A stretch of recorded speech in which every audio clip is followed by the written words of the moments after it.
Greetings, this is LGR, and for those of you that only watch my Sims videos, yes, I still exist. Hi! And greetings to the rest of you as well. This is a video on the Deliciously Indulgent Bakery, which at the time of this recording is the latest premium online content pack available for purchase for The Sims 3, costing a grand total of 1900 Sim points, and that of course translates to around $19 US, give or take.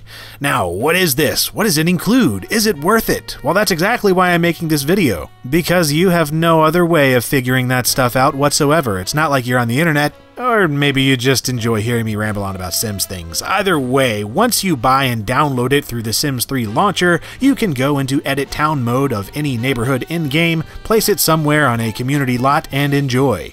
And as you can see, the Indulgent Bakery and Cafe looks pretty French. Or at least my idea of a French bakery and cafe here in America. A really freaking nice one at that. This place is chock full of goodness. You've got flowering trees that exist, a giant octagonal fountain that no doubt smells funny for some reason, all sorts of sitting areas outside so you can jumpstart your summer sunburn, 3 distinct cafes and stores on the ground level for buying and selling baked goods, some upstairs loungy areas, a bar, a couple kitchens for doing kitchen-y things, and even a pretty swanky bathroom or two. You even get a little room that you can use as an office. Mostly because it's an office, so that explains that. Alright, what's the point of all this, other than looking pretty awesome with decent graphics hardware? Well, much like the Savvy Sellers collection from the Midnight Hollow neighborhood, this bakery allows you to buy and sell things and run your own business. You can either place these business-related objects in your home and run a food-based business from there, or just waltz into this community lot at any time, start tending the register, and claim it as your own. Which is kind of weird when you think about it. You don't even have to own the property or talk to anyone to start working here. You will need to own the lot in order to take in sales profits directly, but otherwise it's fair game to anyone who comes in to work, manage, and distribute resources. Vaguely socialist ideals aside, this is pretty fun stuff, especially as a fan of Sims 2 expansions like Open for Business. You can do all the stuff you'd expect to do with a Sims business, like hiring and firing employees, setting the hours the store is open, checking sales reports, and setting prices and discounts. And of course, at the end of the day, you'll need to restock the stuff that's sold because unlike money, food does not grow on trees. And that's the other big addition in this package, the copious baking and recipes. Cakes, cookies, cupcakes, cobblers, bread, cinnamon rolls, pies, holy crap, you get like 30 new things to bake and it all looks so good. And man, do not play this game when you're hungry like I did, or else you'll want to go and binge on all the horrible foods in your house. And by that, I mean all the awesomely tasty foods full of carbs and sugar. While you can cook and sell things in your normal Sims oven at home, or even with other add-on content like the pizza oven and teppanyaki grill, it actually comes with its own special oven for cooking the new recipes for things like pastries, breads, and pies. And it works exactly the same as cooking previously, so having a Sim on hand with a high cooking skill and the natural cook trait is ideal.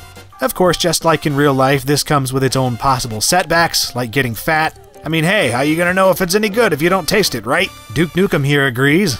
Come get some, because I put a lot of time into making this with only the finest ingredients, baby. There's a lot of leeway in what kind of cafes you can run. It's not just limited to baked goods. If you want to make a shop that specializes in hot dogs and cheese blocks run by one of Duke Nukem's merry wiener wenches, go for it.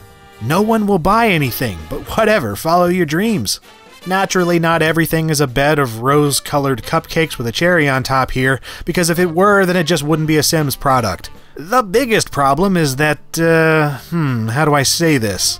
The lot just plain doesn't work. For me, at least, there's a bug that results in my not being able to actually restock the display cases for Sims to buy things, and that's kind of a huge deal. It's the whole point. When your Sim makes food, they place it on a countertop. Normally you can just click and drag it to your inventory or the display case, but it doesn't let me ever.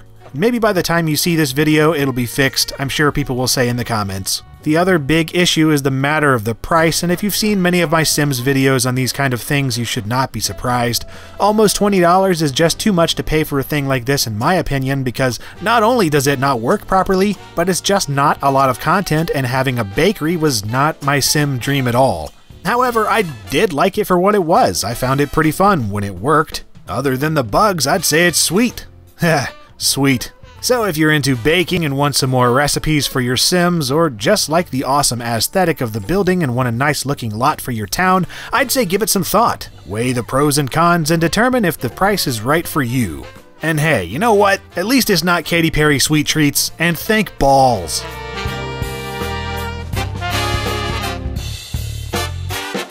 If you would like to see more videos on more Sims things, or, other stuff, because I do other stuff like all the time, then why not check out some of these? I'm told they're pretty okay. You can also check LGR stuff on Twitter, Facebook, Patreon, and your local high street store. Maybe not the last one, but that's okay. Thank you for watching.